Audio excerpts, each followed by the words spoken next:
अस्सलाम वालेकुम वरहमतुल्लाहि वबरकातुहू। आज फिर आप लोगों के सामने अपने चैनल तौकीर वॉइस के थ्रू हाजिर हुआ हूँ एक फिज़िक्स की वीडियो के साथ। जैसे कि बेटा हमें पता है कि पेपर्स करीब हैं, तो हमने जो क्वेश्चन ख़ास तौर पे लॉन्ग क्वेश्चन जो टीचर से समझे होंगे, आप हमें थोड़े से भूल रहे होंगे, तो उनमें कुछ कॉन्सेप्ट क्लियर करने के लिए ये मैं वीडियो बना रहा हूँ इम्पोर्टेंट लॉन्ग क्वेश्चंस की। तो अगर आपको कोई अपना इंपॉर्टेंट लॉन्ग क्वेश्चन जिसका कॉन्सेप्ट समझना हो तो आप लाजमन मुझे बताएं, मैं कोशिश करूंगा कि आपको उस क्वेश्चन को बेहतर तरीके से समझा सकूं। आज बेटा हमारा क्वेश्चन है second year physics chapter number 18 का, जो कि इस चैप्टर का सबसे ज़्यादा इम्पोर्टेंट लॉन्ग क्वेश्चन है।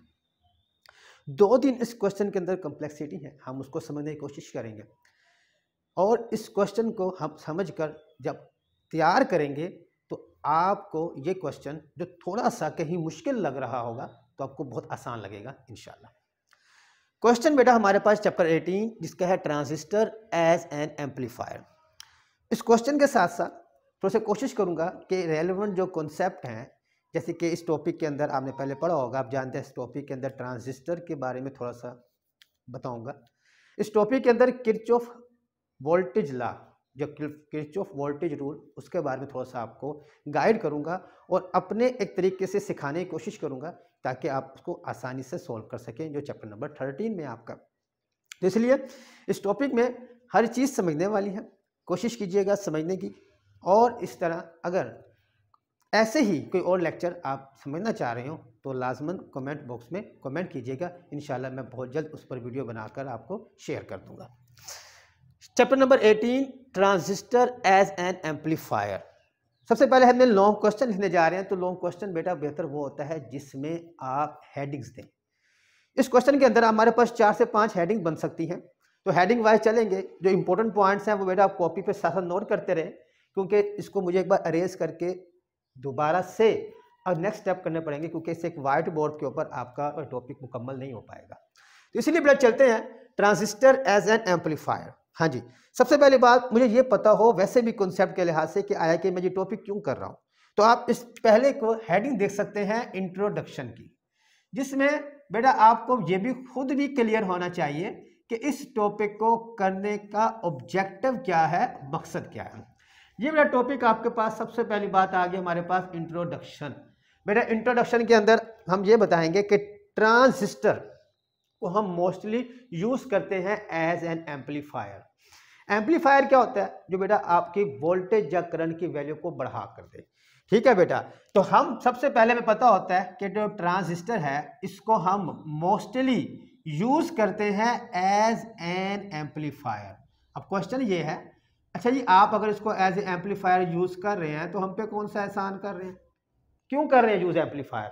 तो बेटा उसके लिए बता दूं कि एम्पलीफायर आपके हर इलेक्ट्रॉनिक कॉम्प्लेक्स सर्किट का हिस्सा होता है। तकरीबन आपके हर इलेक्ट्रॉनिक जो कॉम्प्लेक्स सर्किट होता है उसमें लाजमन एम्पलीफायर यूज होता है। अच्छा अगर उसमें लाजमन एम्पलीफायर यूज होता है तो मतलब उसके अंदर ट्रांजिस्टर यूज होता है, तो इसलिए इस टॉपिक को पढ़ना मेरे लिए बहुत जरूरी है। तो यानी कि हमारे पास एम्पलीफायर, जो बेटा एक हमारे पास एम्पलीफायर होता है, ये बेटा आपके बिल्डिंग ब्लॉक है।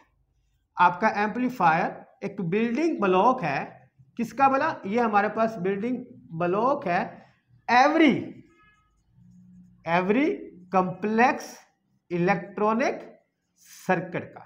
क्लियर बात? तो सबसे पहले बेटा आप ये बातें वहां पर इंट्रोडक्शन में लिखेंगे कि हमारे पास ट्रांजिस्टर को हम मोस्टली यूज एज करते हैं एम्पलीफायर। उसके अलावा ट्रांजिस्टर के और भी यूज हैं, एज ए स्विचिंग भी यूज करते हैं, जो इसी आपके चैप्टर में लिखा हुआ है। तो बेसिक इसका यूज हम करते हैं एम्पलीफायर, और एम्पलीफायर का यूज ये है कि बेटा हमारे हर कॉम्प्लेक्स सर्किट का एक बेसिक बिल्डिंग ब्लॉक है, इसके बगैर आपका सर्किट नहीं बनता। और एम्पलीफायर क्या है? जो बेटा वोल्टेज की वैल्यू को बढ़ा कर देता है। आप साथ ये भी बता सकते हैं कि आज जो हम ट्रांजिस्टर यूज करने जा रहे हैं, ये बेटा हम यूज कर रहे हैं एक वोल्टेज एम्पलीफायर के लिए, यानी कि जो बेटा वोल्टेज को एम्पलीफाई करेगा, जो बेटा क्या करेगा, हमारे पास वोल्टेज को एम्पलीफाई करेगा। अच्छा जी आगे चलते हैं, ये हमारे पास इंट्रोडक्शन आ गया। नेक्स्ट बेटा आप यहाँ पर हेडिंग देख सकते हैं कंस्ट्रक्शन की। एक सर्किट बना रहे हैं ना, तो सर्किट में क्या क्या चीज लगा रहे हैं, कैसे लगा रहे हैं, उसके बारे में, और इसकी डायग्राम जो बड़ी इंपॉर्टेंट है, वो भी हम इसमें बनाएंगे। और फिर नेक्स्ट हेडिंग बन जाएगी कि वो वर्क कैसे कर रही है, और लास्ट पे हम हेडिंग बना देंगे कंक्लूजन यानी कि रिजल्ट की। चलते हैं। तो बेटा नेक्स्ट आपके पास हेडिंग क्या बन सकती है, कंस्ट्रक्शन की कह सकते हैं, क्योंकि बेटा हम एक सर्किट बनाने लगे हैं जिसमें हमने ट्रांजिस्टर को यूज करना है एज एन एम्पलीफायर। तो कंस्ट्रक्शन में सबसे पहले कुछ बेसिक पॉइंट्स हैं जो मुझे लाजमी याद होने चाहिए। पहला बेसिक पॉइंट आपको लाजमी याद हो कि इसके अंदर हम यूज कर रहे हैं एक NPN ट्रांजिस्टर को। बेटा इसके अंदर हम क्या यूज कर रहे हैं, एक NPN ट्रांजिस्टर को। सेकेंडली बेटा हमें यह पता हो कि हमारे पास एक ट्रांजिस्टर के 3 सिरे होते हैं, एमीटर, बेस, कलेक्टर। आप आगे कभी पढ़ेंगे, इलेक्ट्रॉनिक्स पढ़ते हैं BS फिजिक्स के अंदर, ये BScs में आप बेसिक इलेक्ट्रॉनिक्स पढ़ते हैं, तो वहां आप देखेंगे कि बेटा ट्रांजिस्टर को जब भी हमने इस्तेमाल करना है तो बेटा हमारे पास 3 सिरे हैं, एक सिरा कॉमन कर लेते हैं। कॉमन मतलब वो इनपुट के साथ भी अटैच होता है और आउटपुट के साथ भी अटैच होता है। तो इस काम के लिए बेटा हम जो सर्किट यूज कर रहे हैं उसे कहते हैं कॉमन एमीटर। उसे बेटा हम क्या कहते हैं, कॉमन एमीटर। मतलब एमीटर साहब इधर इनपुट के साथ भी मिले हुए होंगे और आउटपुट के साथ मिले होंगे। तीसरी बात हमें यह पता है कि यहां पर बेटा हम अपनी जो इनपुट है वो कहां प्रोवाइड करेंगे, बेस पर, बेस से एमीटर। तो बेटा हमारी यहां पर जो इनपुट है, ये आगे जाके मैं तफसील लिखूंगा, जब डायग्राम बनाऊंगा फिर बताऊंगा। बेटा हमारी जो आगे इनपुट है बेटा वो कहां पर होगी, input base to emitter. Clear बात बेटा। और जो बेटा हम आउटपुट ले रहे हैं वो बेटा हम कहां पर लेंगे, बेटा हम आउटपुट लेंगे कहां से भला, हम लेंगे एमीटर टू कलेक्टर। मैंने पहले कहा कि एमीटर मुश्तरका है, तो ये दोनों में यहां भी आ गया और यहां भी आ गया। ठीक है बेटा, एमीटर टू कलेक्टर। चलिए जी, ये भी हो गया। पांचवी बात बेटा हमें पता है कि जब भी ट्रांजिस्टर को हमने चलाना है, सर्किट तो बात की बात, चलाने के लिए 2 बैटरियां लगानी पड़ती है, एक बैटरी फॉरवर्ड बायस में, एक बैटरी रिवर्स बायस में। क्यों, थोड़ा सा यहां पर समझाने की कोशिश करूंगा आपको आगे। तो इसमें बेटा हमारे पास 2 बैटरी होंगी, एक फॉरवर्ड बायस की और एक रिवर्स बायस की। फॉरवर्ड बायस की बेस के साथ और रिवर्स बायस की कलेक्टर के साथ। एक होती है इनपुट के साथ, यानी कि यहां पर आप वैल्यू पुट कर रहे हैं वहां पर, एक आउटपुट के साथ, यानी कि बेस के साथ जो बैटरी है वो VBB है, जो बेटा मेरे पास फॉरवर्ड बायस होगी। क्यों, क्योंकि हमने ट्रांजिस्टर को बायस करना है, चलाना है, तो चलाने के लिए 2 बैटरी चाहिए। आपका एक्सरसाइज का शॉर्ट क्वेश्चन भी है कि एक ट्रांजिस्टर की नॉर्मल बायसिंग के लिए क्या रिक्वायरमेंट है, ये रिक्वायरमेंट है कि 2 बैटरियां हो, एक फॉरवर्ड बायस और एक रिवर्स बायस। क्लियर बात। और बेटा हमारे पास इसके अलावा जो VCC होगा कलेक्टर पर, बेटा वो हमारे पास क्या होगी, रिवर्स बायस्ड होगी। क्लियर बात बेटा। ये आपकी जनाब छोटे छोटे पॉइंट्स इस डायग्राम को जो ड्रा करने जा रहा हूं आपको पहले पता हो कि हमारे पास बेटा NPN ट्रांजिस्टर हो, कॉमन एमीटर हो, इनपुट बेस करेंगे base to emitter, output emitter to collector, VBB एक फॉरवर्ड बायस बैटरी, VCC एक रिवर्स बायस बैटरी, ताकि हमारे पास एक ट्रांजिस्टर बायस हो सके, यानी कि वो ऑन हो सके। अब इसके साथ बेटा यहां पर मैं डायग्राम बनाता हूं ताकि हमें समझने में आगे आसानी हो। तो डायग्राम बनाते वक्त बेटा सबसे पहले हम एक बनाते हैं ट्रांजिस्टर। ये बेटा मेरे पास एक बन गया ट्रांजिस्टर, ये आ गया ट्रांजिस्टर। हमें पता है कि ट्रांजिस्टर में बेस, एमीटर, कलेक्टर, इसे मैं कहता हूं बेस, ये मेरे पास कलेक्टर, और बेटा ये मेरे पास क्या है, एमीटर।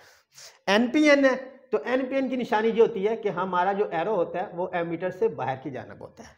ठीक हो गया। अब ये एमीटर मुश्तरका है, इसकी लाइन थोड़ी लंबी कर देते हैं क्योंकि इसने इनपुट से भी मिलना है और आउटपुट से मिलना है।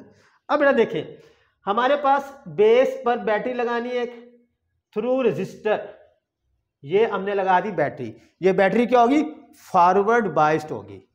ये क्या होगी, फॉरवर्ड बायस होगी। अब देखें बेटा, तो कहता है कि VBB फॉरवर्ड बायस इसके साथ कनेक्ट करनी है। तो थोड़ा सा इससे पिछला टॉपिक भी समझ ले बेटा कि हमारे पास ये ट्रांजिस्टर है, ठीक है बेटा। इस ट्रांजिस्टर में हमारे पास ये NPN है, ये हमारे पास P और ये क्या आ गया N।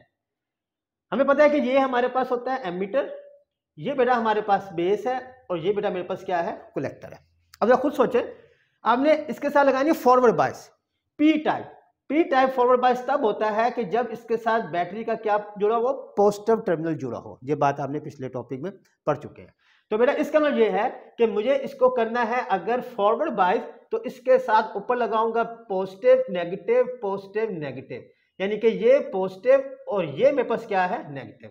तो इस वक्त ये बैटरी VBB मेरे पास क्या है, फॉरवर्ड बायस्ड है विद रेजिस्टेंस थ्रू, बेस की रेजिस्टेंस RB के थ्रू। और ये आपके पास क्या होगी, कॉमन एमीटर। क्लियर बात बेटा। आगे कलेक्टर, बेटा कलेक्टर पर हमारे पास ना एक बैटरी लगनी है जिसने रिवर्स बायस होना है, तो इसको भी थ्रो एक रेजिस्टेंस, ये मेरे पास रेजिस्टेंस कौन सी आ गई, RC कलेक्टर की रेजिस्टेंस। इसके साथ एक बैटरी लगानी है जो रिवर्स बायस में वर्क करेगी। रिवर्स बायस अब कलेक्टर पर N है, तो N रिवर्स बायस तब हो सकता है जब इससे बैटरी का पॉजिटिव कनेक्ट हो। तो बेटा ये क्या बन जाएगा, रिवर्स बायस। तो इट मींस दैट इसकी जो बैटरी बनेगी वो भी सेम ऐसी ही, ऊपर पॉजिटिव नेगेटिव, ये पॉजिटिव और ये नेगेटिव। ये मेरे पास बैटरी क्या आ गई, VCC। ये बेटा हमारे पास नॉर्मल इस ट्रांजिस्टर को ऑपरेट करने की कंडीशन, दो बैटरियां, फॉरवर्ड बायस रिवर्स बायस, यानी कि ट्रांजिस्टर ऑन हो जाएगी। ठीक है, अब हमने यहां पर लिखा कि हमने इनपुट देनी है कहां पर भला, बेस से एमीटर। तो बेटा हम अपनी जो इनपुट देंगे बेटा वो हमारे पास यहां होगी।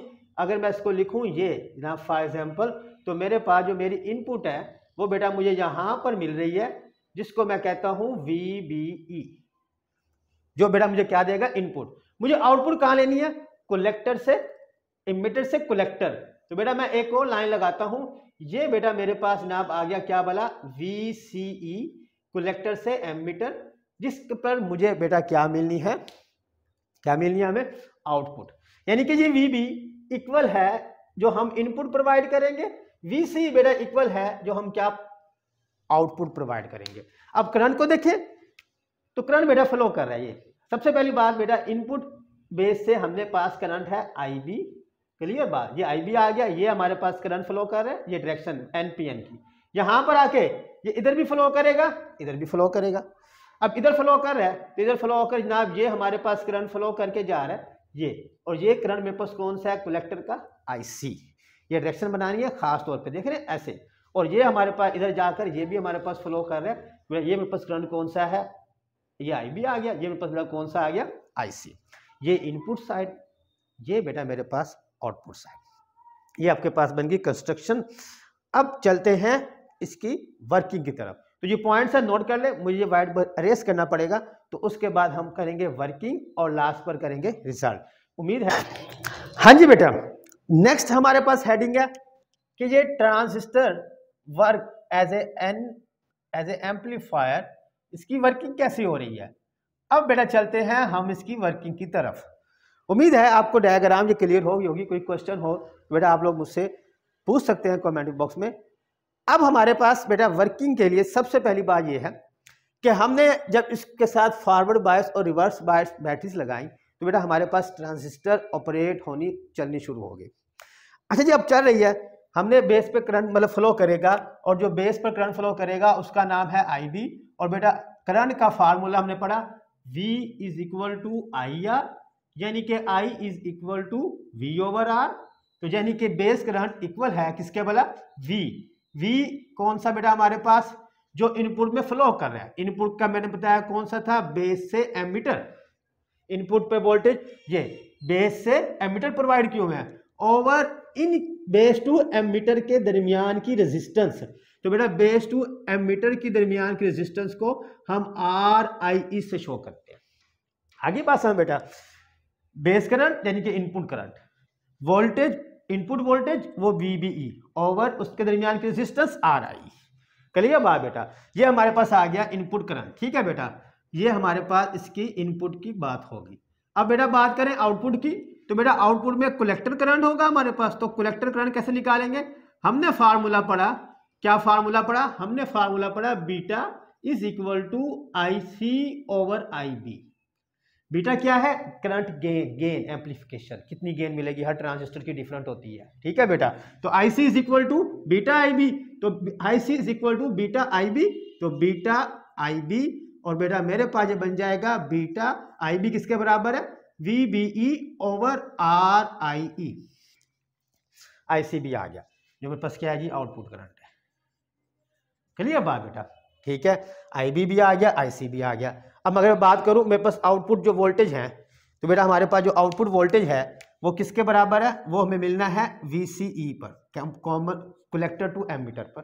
क्लियर बात, तो मैं वहां पर उसको मालूम करता हूं। मेरे पास आउटपुट जो वोल्टेज, हमने वोल्टेज एम्पलीफाई कर रहे हैं, तो वो कैसे निकालेंगे, हम यहां पर अप्लाई करते हैं KVL, किरचॉफ वोल्टेज लॉ या किरचॉफ वोल्टेज रूल। सुनिए बेटा, सबसे पहली बात, किरचॉफ वोल्टेज रूल हमेशा क्लोज सर्किट में होता है। चैप्टर नंबर 13 में लॉन्ग क्वेश्चन है, इंशाल्लाह उस पर मुकम्मल वीडियो बना के आपको समझाने की कोशिश करूंगा अपने तरीके से, बस थोड़ा सा समझ लीजिएगा।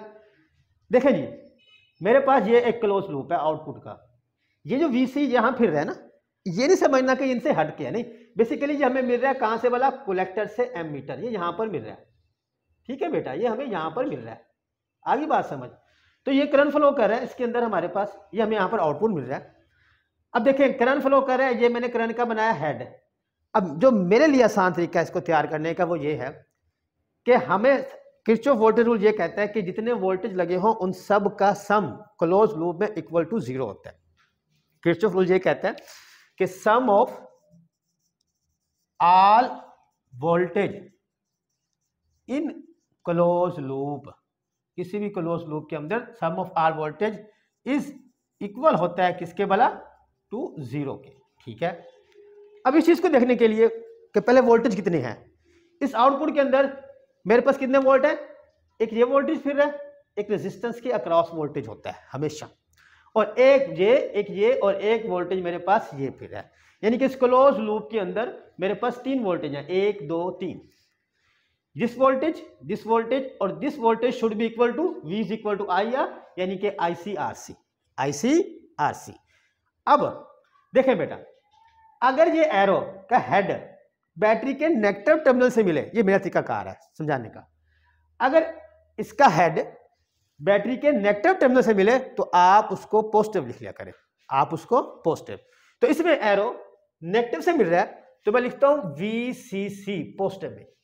ठीक है बेटा, रेजिस्टर के अक्रॉस हमेशा वोल्टेज मोस्टली नेगेटिव में होते हैं, जो हमारी बुक में है वो मोस्टली वो सारे नेगेटिव में ही हैं, आगे की बातें बात की हैं, तो वो नेगेटिव में होते हैं, तो हमेशा माइनस वोल्टेज क्या है रेजिस्टेंस के क्रॉस, IC/RC। अब बेटा आगे चलें, अब मेरे पास करंट आ गया यहां पर आउटपुट पर, VC है, VC वोल्टेज का एक पॉजिटिव होता है नेगेटिव होता है, तो जो बेटा इस बैटरी के वोल्टेज की पोलैरिटी है ना वही लगाएं, यहां पर पॉजिटिव और यहां पर क्या समझे आप, नेगेटिव। अगर हेड पॉजिटिव से मिल रहा हो, अगर हेड पॉजिटिव से मिल रहा हो तो नेगेटिव लगाएं, अगर हेड नेगेटिव से मिल रहा हो तो बैटरी पॉजिटिव में लिखें, अगर आपका हेड पॉजिटिव से मिल रहा है तो बेटा आप लिखें नेगेटिव में, तो बन जाएगा -VCE इज इक्वल टू 0। ये किरचॉफ वोल्टेज लॉ की जो एक कम्प्लेक्सिटी थी इसी में अंदर है।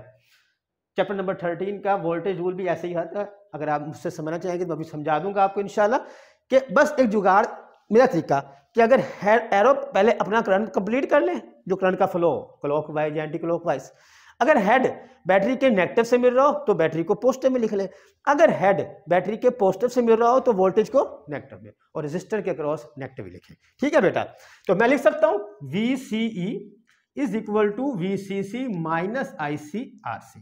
क्लियर बात बेटा, और VC किसके बराबर है, V output is equal to VCC minus IC।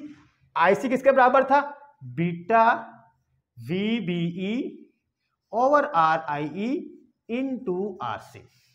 इसे कहते हैं बेटा इक्वेशन नंबर 1, इसे कहते हैं आप इक्वेशन नंबर 1। क्लियर बात बेटा, नेक्स्ट आगे चलें, तो अब हम, ये तो एक नॉर्मल ऑपरेशन था ट्रांजिस्टर का, अब हम अपने इसके अंदर एक छोटा सा सिग्नल ये ऐड करते हैं। क्लियर बात, यानी कि इसके अंदर मैंने अपना एक छोटा सा ये सिग्नल ऐड किया जिसको मैं कहता हूं ΔVN। ठीक है बेटा, अब मैंने अब देखने के लिए कि वो एम्पलीफाई करता है कि नहीं करता, करता है तो किस पे कितना करता है, तो अब मैंने एक छोटा सा सिग्नल ΔVN ऐड किया टू बेस की तरफ से। बेस टू एमीटर की तरफ से मैंने जब एक अपना छोटा सा सिग्नल क्या कर दिया, ऐड कर दिया। एक वोल्टेज पहले VB था, अब एक छोटा सा सिग्नल और ऐड किया तो मेरे पास इनपुट वोल्टेज बन गया डेल VN प्लस VBE, यानी कि आपके इस वोल्टेज में वो छोटा सा सिग्नल ऐड हो गया। अच्छा जी, वोल्टेज में इजाफा होगा तो करंट में भी इजाफा होगा, करंट वाला तो करंट में भी इजाफा होगा।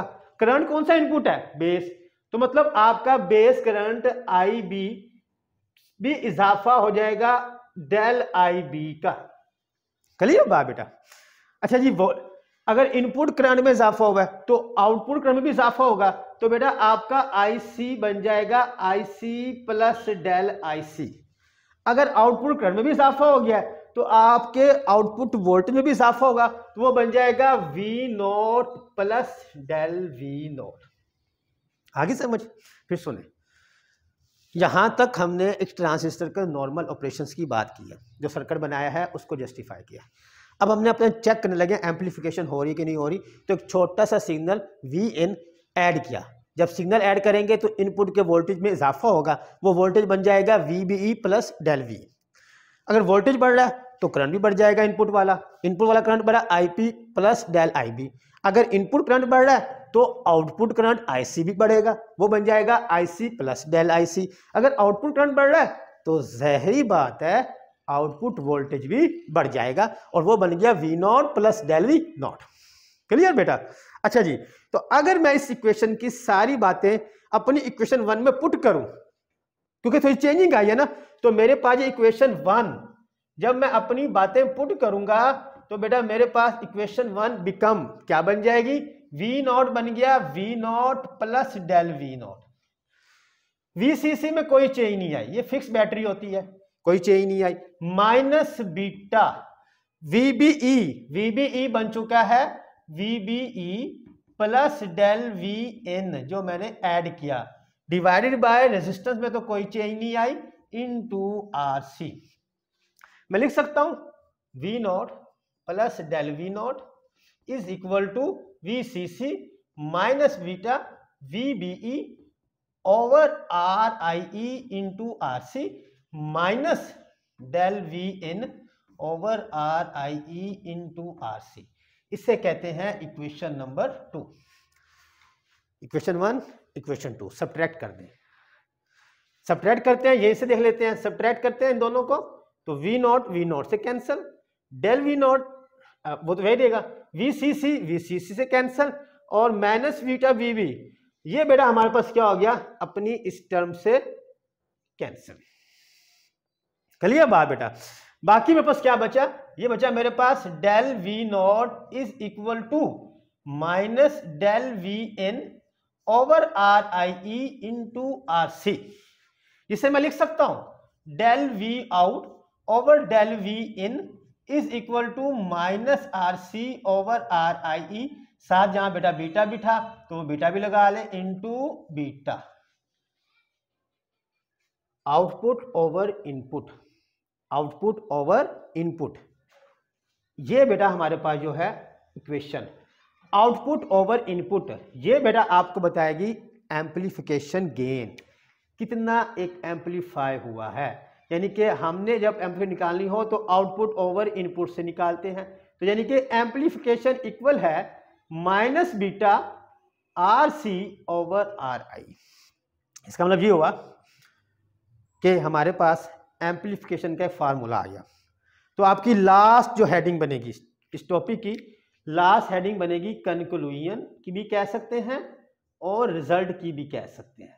इस लास्ट हेडिंग के अंदर बताएंगे कि आपका एम्पलीफिकेशन डिपेंड कर रहा है उस ट्रांजिस्टर के बीटा पर, कितना करंट गेन है, और कलेक्टर की रेजिस्टेंस पर, और बेस टू एमीटर की रेजिस्टेंस पर, बेस टू एमीटर की रेजिस्टेंस पर।